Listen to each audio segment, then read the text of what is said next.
Rapaziada, aqui estou mais um dia, na graça de Deus. Não postei muita coisa ontem porque a gente tá treinando, tá deixando uma parada mais no off, não deu tempo também, muita correria. Hoje amanheci um pouco exausto, tá ligado? Meu corpo tá meio quebrado. Ontem à noite tive um pouquinho de febre. A bunda eu tô sentado de lado assim, ó, porque metade da bunda, o bagulho tá louco. Vigia Gustavo aqui. Como que é? Aqui estou mais um dia sobre o olhar sanguinário do Vigia aqui, ó. É, olha lá, o vigia. Deixa. O vigia. O bicho tá pegando seguro lá ele.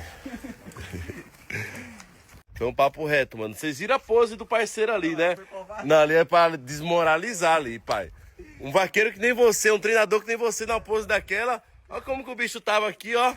Ó. Ah, não, pai. Papo reto. Foi covardia.